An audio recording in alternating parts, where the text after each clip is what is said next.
Alright, in this video I'm going to talk about whether or not a housing crash is coming. A lot of folks are worried that the same crash that happened in 2007 will happen again soon. The market has been pretty crazy, and it's pretty clear there are some similarities to the last crash.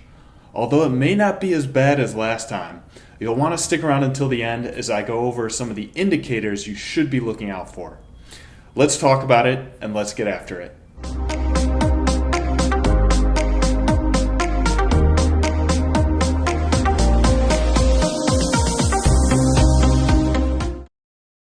Hey, if you're new to this channel, I talk about living in Los Angeles and what it's like to work and play here. I'm also a local realtor here and cover real estate topics.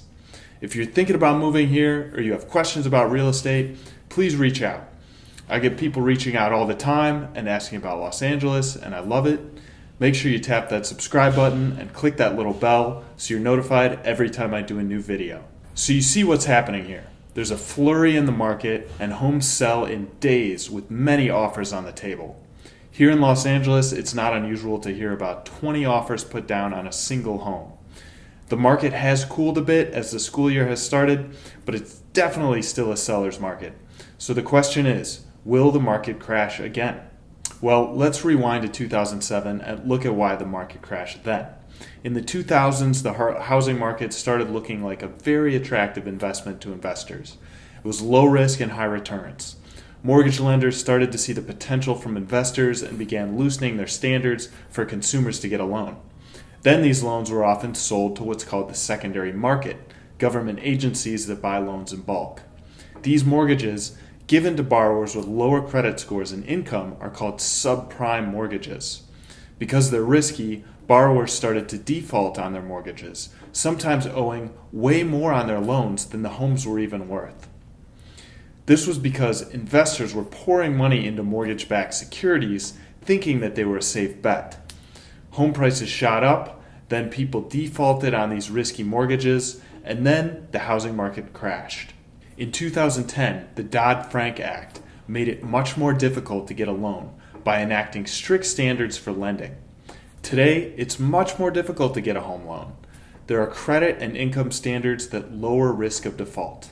In addition to stricter standards, today people have much more equity in their homes. Unfortunately, since the 2000s, the number of homes being constructed has gone way down. The inventory is low. Because of these reasons, a housing market crash is unlikely. Home values will continue to rise, and only the rate of increase will slow down. Naturally, home prices fluctuate, with prices peaking in the summer, and that's just part of the real estate cycle. It mostly follows the school year, where the market cools off when the school starts and into the holidays, and then it heats up again in the spring and summer. The market is cooling a bit currently, and if you're looking for a home in the area, please do reach out. People ask me that, since COVID is going on, will there be more foreclosures? And the answer is probably not. That's because the government put so much money towards forbearance and allowed homeowners and landlords to put off paying their mortgage for over a year. In many cases, that debt was just tacked on to the end of the mortgage, essentially meaning free money for landlords. There are definitely some indicators out there, however, that should make you a little nervous. One is inflation. The government gave away a lot of money during the pandemic, and that ultimately lowers the value of the dollar. Also, the stock market has grown steadily for years, and paired with inflation, that can be a warning sign. Stocks are much more volatile than real estate typically. On the same note with inflation, demand for consumer goods has gone up, while transportation has gone down, making things more expensive. Central banks can control inflation by raising interest rates, but so far that hasn't happened much. So that's a quick overview of the potential housing market crash and why it likely won't happen. Because of stricter lending standards and people having more equity in their homes, the housing market is much more stable, though still very hot. So just to summarize, people ask all the time, is there going to be another housing market crash?